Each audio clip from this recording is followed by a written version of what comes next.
하나님 말씀 같이 함께 봅니다. 신명기 6장 4절에서 9절까지 말씀 같이 한 목소리로 읽겠습니다.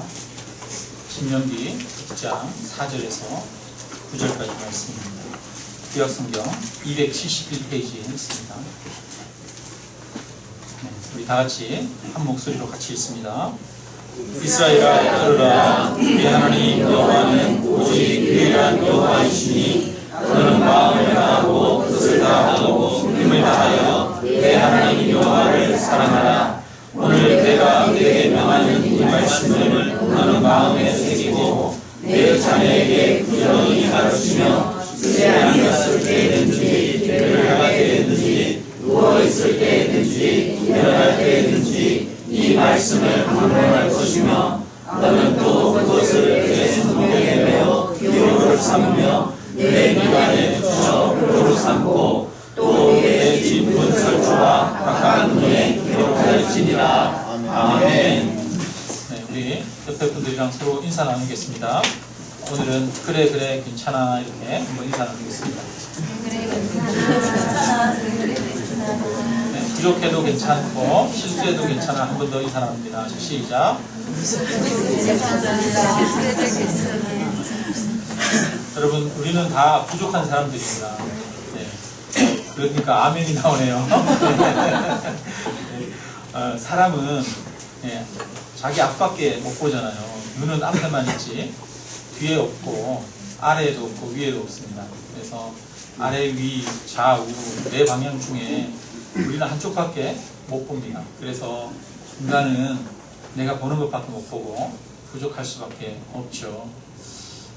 근데 또 하나는 내가 보는 것은 또 한쪽 면은 보는 거잖아요. 그러니까 내가 보는 것은 또 한편으로는 가치가 있는 것이기도 합니다. 우리는 부족하지만 또 소중하고 부족하지만 가치 있는 줄로 믿습니다. 그래서 우리는 서로가 부족함이 있기 때문에 한쪽 방향밖에 못 보기 때문에 서로가 필요하고 또 서로를 격려하면서 그렇게 가야 할 필요가 있습니다. 우리 한 번 더 격려하겠습니다. 그래 괜찮아. 너는 소중해. 한 번 더 이야기합니다. 옆에 분들이 인사합니다.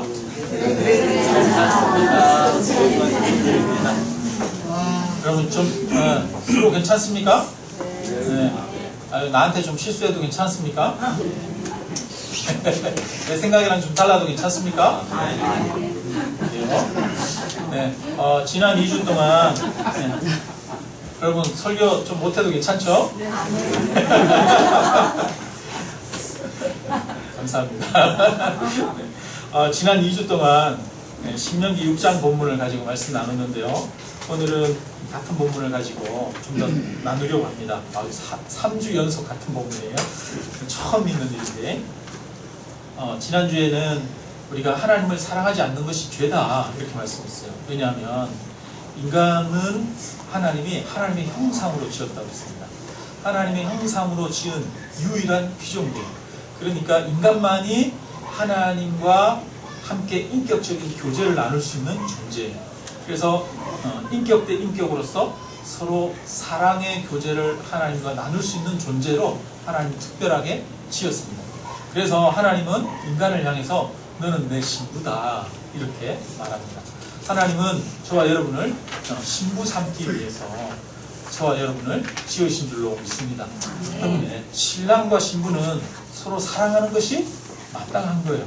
신랑과 신부가 사랑하지 않으면 그거는 비정상이고 그거는 잘못된 거예요. 신부가 내 남편을 사랑하지 않고 이웃집 남자를 사랑하면 그거는 부정이고 잘못된 거예요. 그러니까 우리도 마찬가지로 우리의 신랑이 누구냐면 하나님이신데 하나님을 사랑하지 않는다는 것, 그게 바로 우리의 죄고 우리의 잘못이라고 하는 겁니다.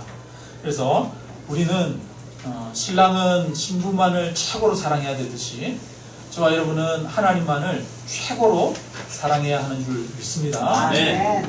그래서 오늘은 우리가 하나님을 사랑하는 데 있어서 아주 크게 장애가 되는 것, 뭐가 우리가 하나님을 사랑하는 데 막고 있는지 그거에 대해서 좀 말씀을 나누려고 합니다. 하나님을 사랑하는 데 있어서 장애가 되는 것 뭡니까? 오늘 여러분 예배 나오는데 장애가 되는 것 뭐였어요? 갑자기 쌀쌀해진 날씨였습니까? 아니면 바깥에 너무 예쁜 단풍이었습니까? 아니면 오늘 어디 밖에 나가가지고 필드에라도 나가서 이런 거 한번 해야 되는데 그런 게 유혹이 되진 않으셨습니까? 하나님을 사랑하는데 세상에 있는 여러 가지 좋은 것들이 하나님을 사랑하는 것을 가로막고 방해한다고 생각할 수도 있습니다. 그런데 그것 이전에 성경에 보니까 이렇게 말합니다. 디모데 후서 3장 1절에서 2절에 보니까 너는 이것을 알라. 말세에 호통하는 때가 이르러 사람들이 자기를 사랑하며 돈을 사랑하며 자랑하며 교만하며 비방하며 부모를 거역하며 감사하지 아니한다. 이렇게 말합니다. 말세에 마지막 때 사람들이 고통 중에 살아간대요. 고통 중에 살아가는 이유가 뭐냐면 가장 먼저 이야기하는 게 누구를 사랑하며? 자기를 사랑하며. 그러니까 여러분 우리가 자기를 사랑하는 것이 결국은 우리 인생의 고통의 원인이 되고 자기를 사랑하는 것이 하나님을 사랑하는 것을 가로막는 원인이 된다는 것입니다. 그래서 예수님이 제자들에게 이렇게 말해요. 누구든지 나를 따라오려거든 자기를 부인하고, 그럼 자기 부인하고 이 말이 아니에요. 자기 아내하고 같이 오는 게 아니라 자기를 포기하고 자기를 내려놓고 자기를 거절하고 자기 십자가를 지고 나를 따를 것이니라 이렇게 말씀하십니다.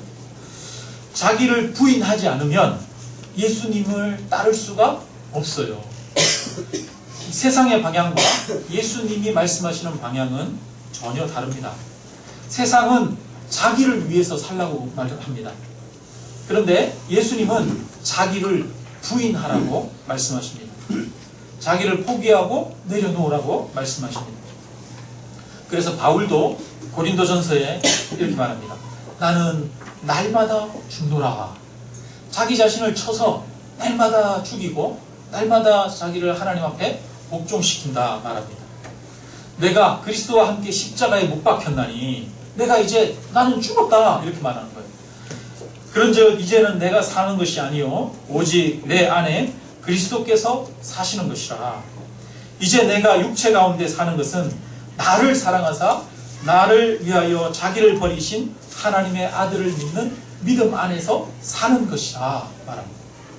그리스도께서 나를 위해서 죽으셨으니 나도 그리스도를 위해서 죽는다 이렇게 말합니다. 이것이 바로 사랑의 모습이죠. 여러분 사랑은 내가 상대방을 위해 나를 내려놓고 내가 죽는 거예요. 그랬을 때 상대방도 자기를 내려놓고 자기가 죽어지는 것이 서로 사랑의 관계죠. 예수님이 저와 여러분을 위해서 십자가에 죽으셨습니다. 그것처럼 우리도 우리 자신을 십자가에 못 박고 우리 자신을 죽이고 주님을 사랑하는 것, 이게 그리스도인이 걸어가는 하나님과의 사랑의 관계라고 하는 겁니다. 우리가 하나님을 사랑하는 것도 나를 위해서 살아가는 것이 아니라 하나님을 위해서 살아갈 때 우리가 하나님을 사랑할 수가 있는 겁니다. 하나님을 사랑한다는 것은 나를 위해서 살아가는 것이 아니라 하나님을 위해서 살아간다는 의미가 그 말 자체에 포함되어 있는 거예요. 여러분, 내가 아내를 사랑한다는 말은 내가 아내를 위해서 살아간다는 말이에요. 우리가 하나님을 사랑한다는 말은 내가 하나님을 위해서 살아간다는 말입니다. 사랑의 특징 중에 아주 중요한 특징이 있는데 그거는 바로 자기 부인입니다. 자기 포기, 희생, 자기 내려놓음 이런 거죠. 자기 부인이 없으면 사랑이 아닙니다. 예수님이 인간을 사랑하셨어요. 그래서 예수님이 하늘의 높은 보좌, 하나님 우편에 앉아서 그 영광을 버리고 이 땅 가운데 낮은 곳으로 내려오셔서 죄인들과 같은 인간이 되셨습니다. 예수님이 자기를 부인하셨어요. 예수님이 우리 죄인들과 같이 죄의 짐을 지고 십자가에서 못 박히셔서 돌아가셨습니다. 예수님의 자기 포기, 자기 부인입니다. 하나님이 세상을 이처럼 사랑하사 독생자를 주셨으니 이는 저를 믿는 자마다 멸망하지 않고 영생을 얻게 하려 하심이다 말합니다. 하나님이 저와 여러분을 사랑하셨습니다. 세상을 이처럼 사랑하셨습니다. 그래서 하나님이 하신 일은 독생자를 세상에 보내셔서 십자가에 내어주시는 것이었습니다. 성부 하나님의 자기 부인, 자기 포기, 그것이 바로 저와 여러분을 사랑하는 것이었습니다. 이처럼 사랑의 속성은 자기를 부인하게 하는 것입니다. 사랑은 자기를 내려놓고 자기를 포기하게 합니다. 옛날에 우리 먹고 살기 어렵던 시절에 우리 어머니 아버님들이 얼마나 힘들게 사셨습니까? 보릿고개 있고 정말 힘들 때 그래도 자녀들을 또 학교에 보내고 가르쳐야 되겠기에 부모님들이 허리띠 졸라매고 자기는 안 쓰고 안 입고 못 먹고 그렇게 하면서 자녀들을 보냈지 않습니까? 부모님들의 희생이 있었기 때문에 저와 여러분이 있는 것 아닙니까? 저도 이렇게 부모님을 보면 생각나는 게 그 부모님의 걸친 손이에요. 손이 진짜 거북이 덩처럼 탁탁하고 손톱이 굵고 손톱이 갈라지고 새카맣게 된 그런 시골에서 일하면서 그렇게 고생스럽게 일했던 어머니 아버지의 손이 떠오르거든요. 어머니 아버지 하면 나를 위해서 희생해 주셨구나. 그게 생각나는 거죠. 여러분, 이처럼 사랑하니까 부모님이 자기를 포기하고 내려놓고 부인하고 자기를 희생하는 겁니다. 고린도전서 13장에 보니까 사랑장이 나오는데 거기에도 보면 사랑은 자기의 유익을 구하지 않는다 이렇게 말해요.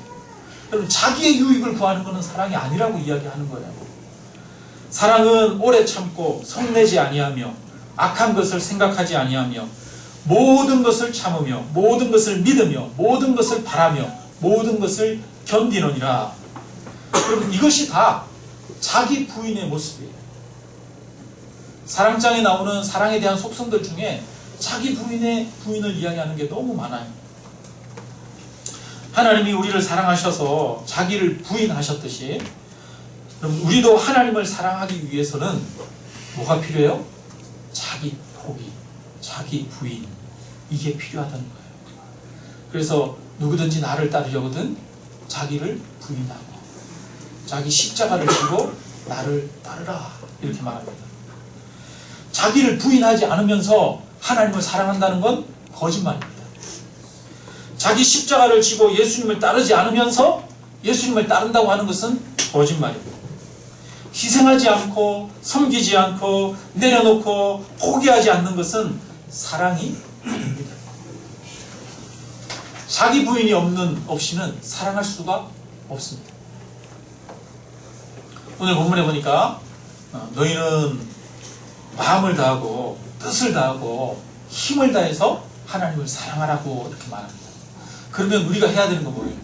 마음을 다하고 힘을 다하고 뜻을 다해서 자기를 내려놓는 거예요. 자기를 부인하는 거예요. 자기를 부인해야 하나님을 사랑할 수가 있습니다. 여러분, 사랑합니다 나의 하나님, 우리가 찬양하잖아요. 찬양하고 내가 감정에 막 북받치고 그것이 하나님을 사랑하는 게 아니에요. 하나님을 사랑하면 자기를 쳐서 자기를 내려놓고 자기를 죽이지 않으면 여러분, 우리가 감정적으로 사랑합니다 그러고 고백하고 그것만이 사랑이 아닙니다. 그것은 순간적인 내 감정일 뿐이죠. 정말 사랑하는 것이 아닙니다. 근데 오늘날 사실은 정말 신앙생활을 하면 할수록 이 자기 부인이 돼야 돼요. 자기를 내려놓는 게 돼야 돼요. 그러면 신앙생활을 오랫동안 했다는 것은 자기를 그만큼 내려놨다는 거예요. 그런데 자기를 내려놓지 않으면 여전히 어린아이와 같은 겁니다. 여전히 아이와 같은 신앙생활을 하고 있는 거예요. 그래서 바울이 이야기를 합니다. 내가 너희를 장성한 사람처럼 대하지 않고 어린아이와 같이 대한다 이렇게 이야기를 합니다. 성도들이 여전히 교회를 다니고 있지만 여전히 신앙생활을 하고 있지만 신앙생활을 하면 할수록 자기를 나타내는 거예요. 자기를 드러내는 거예요. 그런 경우 많아요. 여러분, 기도하는데 기도를 열심히 하는데 기도를 열심히 하면 할수록 자기 주장이 내려놓아지는 게 아니라 자기 주장이 강해지는 거예요. 막 기도를 하는데 뜨겁게 기도하고 방언하고 막 정말 철야 기도하고 하는데 여러분, 자기를 내려놓지 못하는 사람들이 많아요. 기도를 통해서 오히려 자기만을 강화시키는 그런 경우가 많이 있습니다. 여러분, 그거는 잘못된 신앙이에요. 기도하면 할수록 내가 내려놓아져야 될 줄로 믿습니다. 아멘. 그런 면에서 참 오늘날 이 성숙한 신앙, 자기를 부인하는 신앙을 우리가 참 보기가 어렵죠. 그리고 참 그거 우리 자신도 어려운 일이긴 합니다. 신명기 6장 5절에서는 하나님을 사랑하라 이렇게 말하고 6절부터는 말씀에 대한 구절이 나오는데, 그래서 오늘은 하나님을 사랑하기 위해서 자기를 부정하는 것과 이 말씀의 상관관계에 대해서 얘기를 좀 나누려고 합니다. 그리스도인이 자기를 부정하고 하나님을 사랑하기 위해서 가장 먼저 해야 되는 게 있어요. 그게 뭘까요? 내가 하나님을 믿는다 그럴 때, 하나님을 믿을 때 제일 먼저 하는 게 그리스도인입니다. 제일 먼저 하는 게 회개입니다. 그래서 예수님이 세상에 오셔서 제일 먼저 말씀을 선포하면서 복음을 전할 때 예수님이 제일 먼저 하신 말씀이 회개하라, 천국이 가까이 왔느니라 이렇게 말합니다. 여러분, 천국은 누가 들어가느냐? 회개하는 자가 들어가는 겁니다. 회개할 때 은혜가 주어지고, 회개할 때 천국이 우리에게 주어집니다. 그래서 기독교는 회개에서 시작하는 거예요. 자기 죄를 고백하고 자기 어리석음과 자기 연약함과 자기 추악함과 자기의 거짓됨을 깨닫고 그것을 바라보고 그것을 고백하는 데에서 기독교는 출발하는 거예요. 기독교는 자기 부인, 자기 회개부터 출발하는 겁니다. 구약시대에 보면 이사야가 환상 중에 하나님의 보좌를 발견합니다. 하나님이 보좌에 앉으셨는데 너무너무 빛나고 흰 옷을 입으셨습니다. 그 주변에 천사들이 하나님을 찬양하고 있습니다. 거룩하다 거룩하다, 오늘 우리가 찬양했는데 거룩하다 거룩하다 거룩하다 만군의 여호와여 이렇게 찬양하는 모습을 이사야가 발견합니다. 근데 이사야가 하나님의 모습을 딱 보자마자 이사야가 하는 말이 있습니다. 화로다 나여 망하게 되었도다. 나는 이제 죽었다 이렇게 이 말입니다. 왜냐하면 나는 입술이 부정한 자 중에 있으면서 만군의 여호와 하나님을 배웠다 이렇게 말해요. 나같이 추악한 자가 하나님의 모습을 봤구나. 이제 나는 꼼짝없이 죽었구나 라는 이야기예요. 이사야가 하나님을 처음 만나자마자 자기에 대해서 깨닫는 거예요. 내가 얼마나 추악한지, 내가 죽을 수밖에 없다는 것, 내가 얼마나 거짓된지, 죄악이 가득한지 이거를 이사야가 발견을 하는 것이죠. 그래서 기독교의 출발은 자기를 보는 것에서 출발하는 거예요. 자기를 정확하게 인지하는 거예요. 어떻게? 자기의 거짓됨, 자기의 연약함, 자기의 부정직함, 어리석음, 거짓됨 이런 거를 발견을 하는 거예요. 이게 바로 자기 부인입니다. 근데 세상은 뭐라고 말합니까? 세상은 야, 너 못나고 어리석은 거를 봐야 돼 그러지 않아요. 여러분, 세상은 뭐라고 그럽니까? 너 괜찮아. 너 정도면 할 수 있어. 이렇게 이야기를 합니다. 우리는 세상에서 사람들이 야, 나 정도면 그냥 나처럼만 살면, 법 안 어기고 살면은 이 세상이 좋아질 거야. 아름다워질 거야.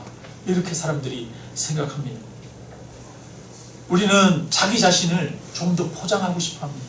좀 더 나은 사람으로, 좀 더 훌륭한 사람으로 포장하려고 합니다. 사람은 누구나 중요한 사람이 되고 싶고 인정받고 싶고 좀 더 괜찮은 사람이 되고 싶어 합니다. 그게 보통 자연의 원리예요. 우리 마음속에도 그런 욕망이 있습니다. 그래서 내가 좀 더 나은 사람이 되고 싶은데 나를 나은 사람이 아니라고 누군가 얘기하면 마음이 힘들어지는 거예요. 우리 마음에는 나은 사람이 되고 싶은 마음이 있어요. 근데 여러분, 하나님 앞에 나아갈 때 성경은 우리에게 뭐라고 말하냐면 너의 추악함을 보라, 너의 죄악됨을 보라, 너의 연약함을 보고 어리석음을 보라 라고 이야기합니다. 바울은 내가 죄인 중에 괴수라고 말하고, 바울은 내가 잘하는 것을 자랑하는 것이 아니라 나의 약한 것을 자랑하리라 이렇게 말합니다. 그래서 그리스도인의 자기 부인은 어디서부터 출발하느냐? 자기의 적나라한 죄악된 모습들을 고백하고 발견하는 데서부터 출발하는 것인 줄로 믿습니다. 이게 자기 부인이에요. 그리스도인의 자기 부인이에요. 그리스도인의 자기 부인은 자기 죄를 고백하는 거예요. 자기를 바라보게 되어지는 겁니다. 다윗과 사울의 차이가 여러분 죄를 안 짓는 것의 차이가 아니에요. 다윗도 죄를 지었고 사울도 죄를 지었습니다. 어쩌면 다윗은 더 큰 죄를 지었어요. 간음죄를 지었고 살인죄를 지었습니다. 그런데 누가 하나님의 사랑을 받았습니까? 다윗이 하나님의 선택을 받았습니다. 하나님의 사랑을 받았습니다. 그 이유는 뭐냐면 다윗이 회개했기 때문에, 다윗이 눈물로 침상을 적시면서 자신의 가슴을 찢고 통곡을 하면서 하나님, 내가 내 진액이, 내 뼈가 하나님 앞에 마르는 것 같습니다. 주의 성령을 내게서 떠나게 하지 마시옵소서. 그러면서 자기의 죄악된 잘못됨을 하나님 앞에 탄식을 하면서 눈물로 고백합니다. 그래서 하나님이 내 마음에 다윗처럼 합한 자가 없다 라고 말씀하십니다. 내가 다윗과 같은 자를 보지 못하였다. 내 위를 다윗에게서 영원히 떠나게 하지 않겠다 라고 말씀하시면서 다윗을 용서하시고 축복하십니다. 여러분, 누가 복된 자이냐? 자기 죄를 깨닫는 자가 하나님의 복을 누리는 자가 되는 줄로 믿습니다. 그런데 자기를 보고 자기의 죄를 깨닫기 위해서 무엇이 중요하냐면 말씀이 중요합니다. 말씀이 없이 깨닫고 회개하기가 어렵습니다. 다윗이 밧세바를 보고 마음이 동했어요. 그 당시에는 왕궁은 뭐 이렇게 높고 일반 평민들의 집은 높이 짓지 않았을 거 아니에요? 낮을 거 아니에요? 그러니까 왕궁의 옥상에 올라가서 다윗이 밤에 거닐다가 밧세바를 이렇게 봤네요. 근데 밧세바가 너무 아름다운 거예요. 그러니까 마음에 정욕이 일어나요. 그래서 어떻게 할까 고민하다가 밧세바를 사람을 보내서 불러들이잖아요. 불러들였는데 밧세바를 그렇게 취하고 나서 그 다음에 밧세바가 임신했다는 얘기가 들려왔어요. 그러면 몇 주가 지났을까요? 최소 한 달 지났을까요? 그래서 다윗이 어떻게 할까? 이거 큰일 났다. 또 그래가지고 이제 이게 내 아이가 아니라 이 밧세바의 남편의 아이인 것처럼 꾸며야 되니까 어떻게 할까? 우리아를 부르자. 그래서 전쟁터에 나가 있는 우리아를 부릅니다. 우리아를 불러서 우리아야, 너 오늘 전쟁터에서 수고했으니까 요즘 전쟁터 상황이 어떠냐? 그래? 자, 이제 너 오늘 좀 내 집에 가서 쉬어. 그랬는데 우리아가 집에 가요, 안 가요? 우리아가 동료들은 지금 전쟁터에서 죽을 위험을 무릅쓰고 싸우고 있는데 내가 편안하게 집에 가서 잘 수 없습니다. 그러면서 왕궁에서 병사들과 함께 잠을 자는 거예요. 그리고 그 다음 날은 또 술을 잔뜩 먹였는데도 집에 안 가는 거예요. 우리아는 군인 중에 군인이에요. 정말 충실한 사람이죠. 그래서 이거 큰일 났다. 이 우리아를 어떡하냐 이렇게 해가지고 다시 편지를 써가지고 우리아의 손에 들려보냅니다. 요압 장군에게 전해줘. 그래가지고 요압 장군에게 전해줬는데 보니까 우리아를 전쟁터의 제일 앞자리에 서게 해서 싸우다가 적군에게 맞아 죽게 해라. 이렇게 살인 음모를, 살인 교사를 하는 거죠. 여러분, 이 과정 중에 이 다윗이 지금 마음이 정상적인 상태가 아니죠. 마음이 지금 자기 정욕과 그 다음에 자기 수치와 어떤 자기 죄악이 드러나는 것에 대한 두려움으로 몇 달 동안 그게 사로잡혀 있는 거예요. 그래서 어떻게 하면 이 일을 무마할까? 그러면서 두려움에 매여 있고, 뿐 아니라 자기 정욕에 노예가 되어 있고, 이런 상태로 지금 다윗이 있는 거예요. 그리고 나서 이제 우리아가 죽었다는 소식을 드디어 들었습니다. 그리고 나서 이제는 해결됐다. 이제는 좀 안심할 수 있겠네. 좀 쉬자. 그러면서 이렇게 쉬고 있을 때, 이제는 마음을 놓았을 때, 그때 나단 선지자가 찾아옵니다.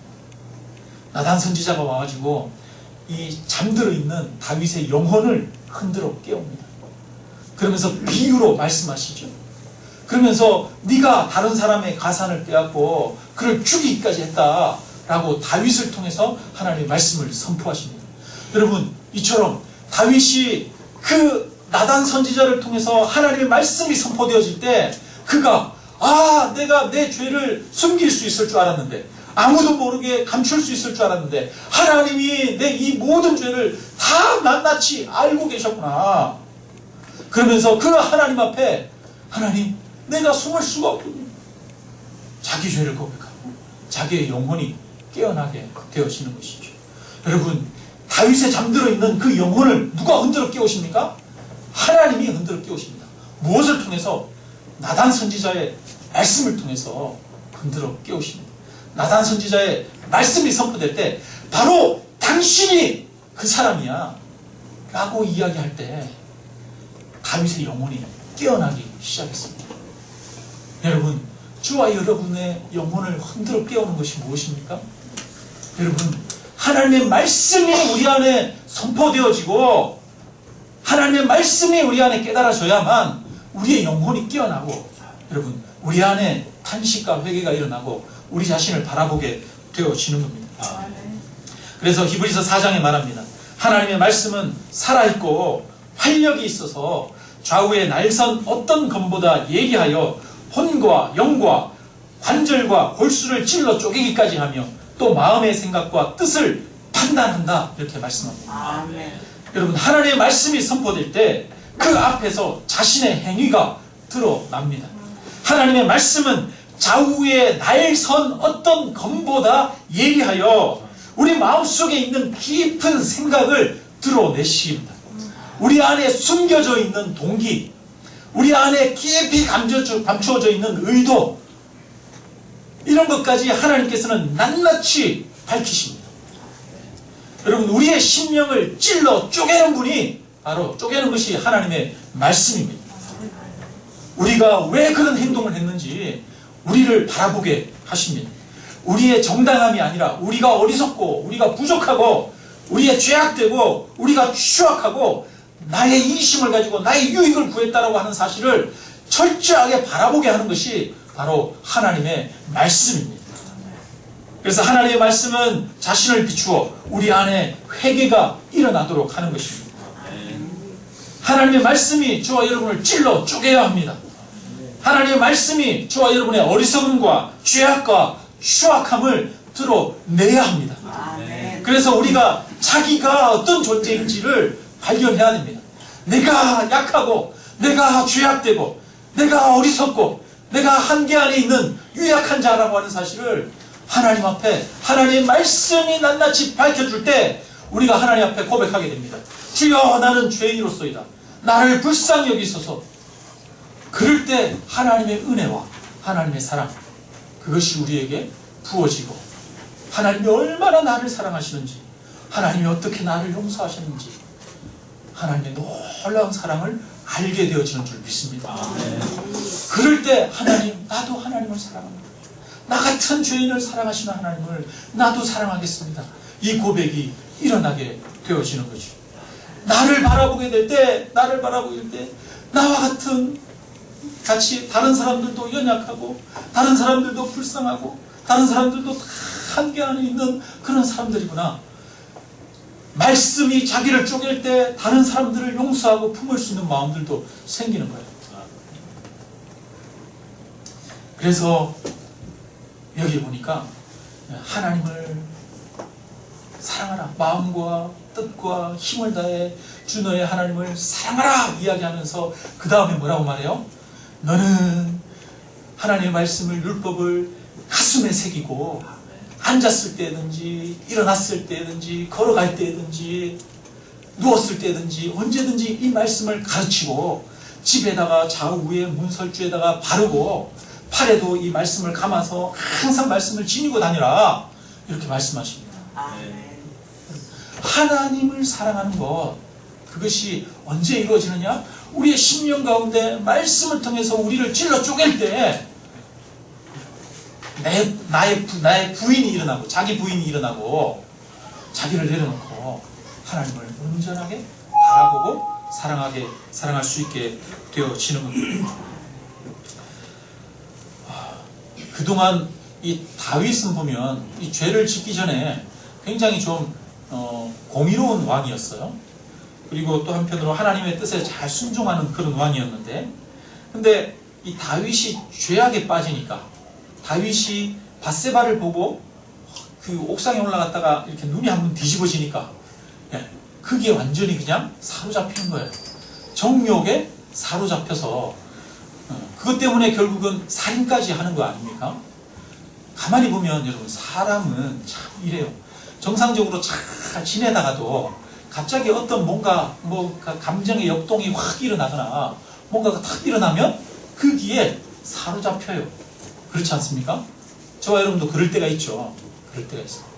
근데 존 오웬이라고 하는 신학자가 하나님이 이 사람을 만들 때 이성과 감성과 그 다음에 이 의지 이 세 가지 것들이 이성이 있고 그 이성이 힘을 가지고 감성과 의지를 잘 다스리고 통솔할 수 있도록 그렇게 하나님이 우리를 지으셨는데 우리가 인간이 죄를 지을 때 죄를 지음으로 이게 뒤죽박죽이 되었다는 거예요. 이성과 그 다음에 감성과 의지가 뒤죽박죽이 되어서 이성이 우리의 삶을 이끄는 게 아니라 때로는 감성이 막 우리의 삶을 이끌고 때로는 이 의지가 막 다른 것들을 지배하고 이럴 때가 있다고 하는 거예요. 그게 이런 혼란이 일어나는 게 무질서라는 거예요. 무질서. 우리 안에도 무질서가 있어요. 하나님은 질서의 하나님이라고 그러잖아요.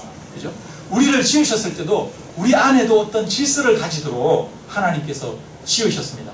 그런데 인간이 죄악 중에 있을 때 이게 어떻게 되냐면 이 질서가 파괴되어지는 거예요. 이성과 감성과 의지의 질서가 파괴되어지는 거예요. 여러분 실제로 그렇잖아요. 감성이 막 우리를 지배할 때 있잖아요. 근데 감성이 우리를 지배하면 여러분 그거는 하나님의 의를 이루지 못합니다. 이 모세가 그 40년 동안 이스라엘 백성들을 광야에서 인도하고 가나안 땅에 못 들어가요. 못 들어간 이유는 뭐냐면 모세가 무리바 물가에서 하나님의 영광을 나타내지 않았기 때문이다 말합니다. 하나님이 물이 없는데 바위를 치라고 그럽니다. 근데 이스라엘 백성들이 막 원망을 하는 거예요. 너무너무 원망을 하니까 이 모세가 너무 화가 나가지고 그래도 하나님이 치라고 그러니까 치긴 쳐야 되겠는데 지팡이를 가지고 와서 바위를 2번 칩니다. 빵, 2번 칩니다. 두 번 친 게 뭐 죄냐 이렇게 생각할 수 있어요. 근데 지팡이 한 번만 딱 쳐도 거기서 하나님은 물이 나오게 하실 텐데 이 모세가 열이 받은 거예요. 백성들한테 화가 나가지고 지팡이를 가지고 내가 너희를 위하여서 이 바위에서 물을 내랴 그러면서 팍팍 2번 친 거예요. 화내면서 하나님이 이 모세가 40년 동안 고생하고 나서 가나안 땅에 못 들어간 이유로 이야기하는 게 네가 무리바 물가에서 나의 영광을 나타내지 않았기 때문이다 이렇게 말합니다. 무리바 물가에서 뭐 했기 때문에? 분노를 나타내서 하나님의 영광을 가렸기 때문이라는 거예요. 그래서 우리가 분냄이 하나님의 의를 이루지 못한다고 그렇게 이야기하지 않습니까? 분낸다는 게 뭐예요? 감정이 아닙니까? 감정에 사로잡혀가지고 이성이나 의지가 그게 작동되어지는 거예요. 그것이 뭐를 이루지 못해요? 하나님의 의를 이루지 못했다는 겁니다. 그러니까 우리는 우리의 이성이 감성과 의지를 적절하게 잘 인도할 수 있도록 그렇게 할 수가 있어야 됩니다. 근데 인간이 그게 잘 안 되죠. 인간이 그게 잘 안 돼요. 근데 이러한 것들을 할 수 있도록 가능하게 하는 건 뭘까요? 말씀이라는 거예요. 말씀이 우리 안에 선포되어질 때 그 말씀 앞에 내가 무릎 꿇고 그 말씀 앞에 순종합니다. 그 말씀이 나를 인도합니다. 그게 뭐예요? 그 말씀이라고 하는 것은 이성적인 것 아닙니까? 하나님이 우리의 이성을 잡고 우리의 삶을 통솔하고 다스리도록 하는 거예요. 그래서 말씀이 세워질 때 질서가 세워지는 거예요. 우리의 삶이, 우리의 마음에도. 그래서 우리의 삶에 말씀이 없으면 이렇게 저렇게 막 요동하고 흔들리는 삶을 살 수밖에 없습니다. 말씀이 없으면 자기가 부인되지 않아요. 여러분, 이 이성이, 하나님의 말씀이 우리를 사로잡고 있어서 우리 안에 있는 이성이 감성을 다스리고 의지를 다스릴 수 있어야 되는데 말씀이 없으면 이성이 감성이 주인 노릇을 하는 거예요. 흥분되어진 것이 자기 주인 노릇을 하는 거예요. 그러니까 자기 부인이 안 되는 거예요. 그래서 우리는 자기 부인이 이루어지기 위해서, 자기를 쳐서 복종시키기 위해서 우리에게는 뭐가 필요하다? 하나님의 말씀이 선포되어져야 한다는 것입니다. 하나님의 말씀이 선포되어질 때 우리 안에 내면적 질서가 바르게 세워질 수 있습니다. 하나님의 말씀이 선포되어져야 내 안에 어그러진 것들, 죄악들, 이런 것들이 발견되어지고 뒤틀린 것들을 바로잡고 새롭게 할 수가 있는 것이죠. 그럴 때 우리가 하나님을 제대로 바라보고 하나님을 제대로 사랑할 수가 있고 이웃을 제대로 바라보고 제대로 사랑할 수가 있습니다. 그래서 우리가 꼭 기억했으면 좋겠습니다. 말씀이 없이는 우리가 자기 부인도 어렵고 우리가 내 마음의 질서가 온전히 세워지기도 힘들다라는 것을 여러분 꼭 기억하기를 바랍니다. 그래서 하나님을 사랑하는 것은 자기를 부인하는 것을 통해서 가능합니다. 그것은 말씀이 나를 다스릴 때 가능해지는 거예요.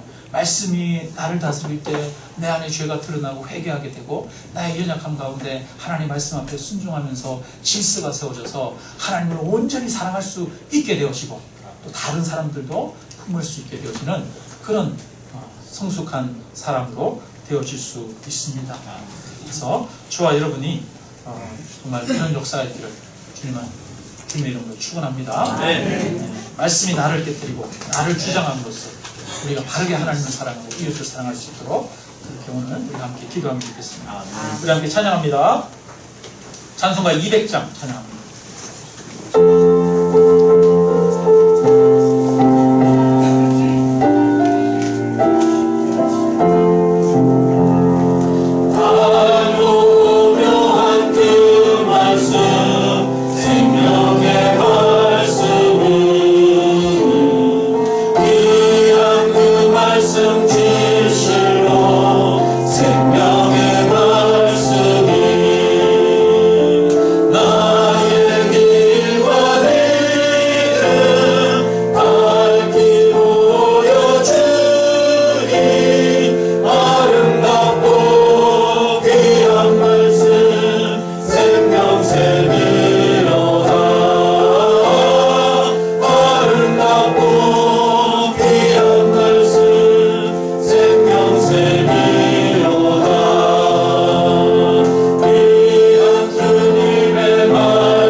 아버지께서 저와 여러분을 사랑하셔서 하나님께서 먼저 자기를 부인하셨습니다.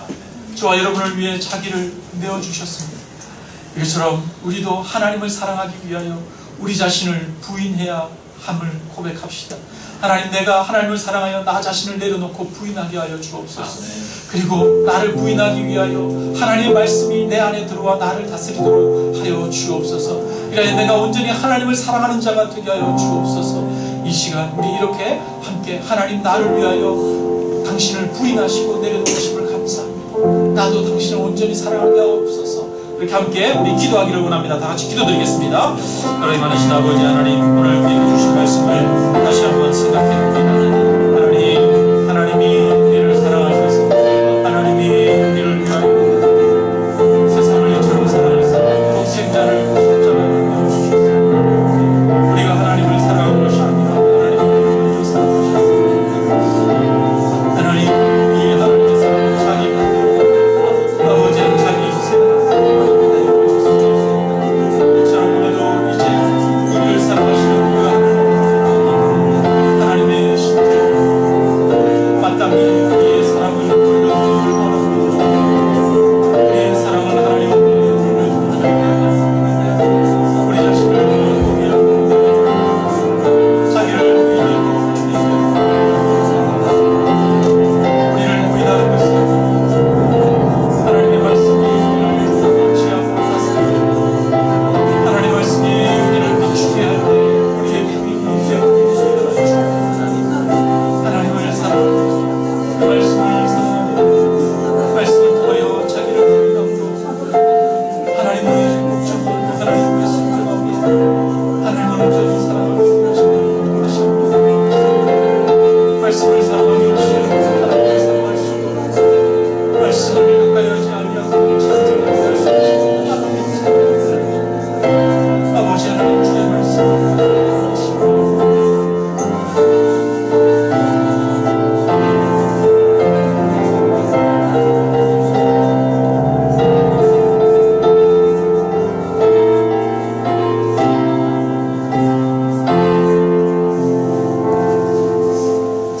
하나님 아버지, 하나님께서 세상을 이처럼 사랑하사 독생자를 십자가에 내어주심을 감사합니다.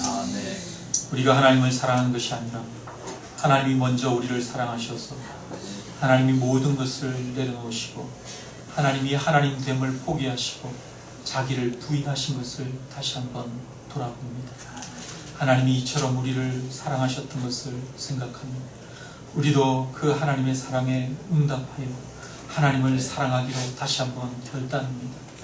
하나님을 사랑하기 위하여 우리도 우리의 십자가를 지고 우리 자신을 부인하게 하여 주옵소서. 우리 안에 있는 끊임없는 욕망들, 우리 안에 있는 끊임없는 거짓된 것들을 주님 밝히 보게 하여 주옵시고, 아버지 하나님, 그리하여 우리 자신을 부인하고 우리를 사랑하시는 하나님을 하나님의 마땅한 신부로서 온전히 사랑함으로 하나님께로 나아가게 하여 주옵소서. 하나님, 우리가 우리 자신을 부인하기 위해서는 우리 안에 날마다 말씀이 선포되어져야 함을 다시 한번 말씀을 통해 깨닫습니다. 하나님 아버지, 우리 안에 말씀이 날마다 살아있어 우리의 심령과 골수를 찔러 쪼개는 역사가 일어나게 하여 주옵소서. 우리의 어리석음과 죄악됨을 발견하게 하시고 내 안에 내가 주인이 아니라 하나님의 말씀이 주인이 되어 우리를 다스림으로 우리가 지성과 감성과 의지가 조화를 이루어서 건강하고 아름다운 삶, 하나님을 사랑하며 이웃을 온전히 섬기고 사랑하는 삶을 살 수 있도록 주님 붙들어 주옵소서. 말씀을 사랑하고 말씀을 가까이 할 때 하나님을 사랑할 수 있는 능력이 생기며 말씀이 우리 안에 선포되어질 때 정말 온전히 이웃을 사랑할 수 있는 능력이 생기고 우리 안에 질서가 생긴다는 사실을 깨달아라. 하나님, 이 말씀을 가까이 하며 이 말씀을 더욱 사랑하는 자가 되게 하여 주옵소서. 하나님, 우리 성도님들이 드린 이 예물을 받으시옵소서. 우리의 인생의 주인이 하나님이심을 고백하며 드립니다.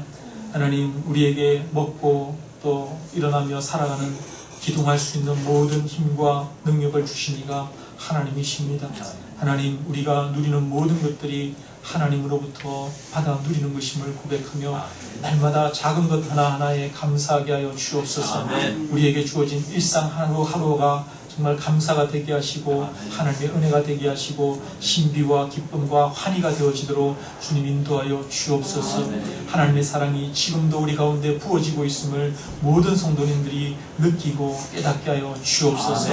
하나님 아버지, 우리 성도님들 중에 힘들고 어려운 성도님들을 긍휼히 여기시고 가난하고 육체의 질병 가운데 있는 성도님들을 주님께서 힘주시고 그들의 육체의 질병을 고쳐주시고 또 마음에 새 힘을 허락하여 주시고 또 경제적 어려움 가운데 있는 성도들 이기고 극복하고 견디고 살아갈 수 있는 길들을 열어 주옵소서. 아멘. 하나님 아버지 각양각색의 모양으로 하나님을 섬기며 또 함께 서로를 섬기는 그 섬김의 손길들을 주님께서 받으시고 기쁨으로 섬기게 하시고 감사함으로 섬길 수 있는 마음을 우리에게 허락하여 주옵소서. 오늘 이 자리에 함께하지 못하는 모든 성도님들도 주님 긍휼히 여기시고 그들 가운데 은혜 베풀어 주옵소서. 감사합니다. 예수님의 이름으로 기도드리옵나이다. 아멘. 아멘.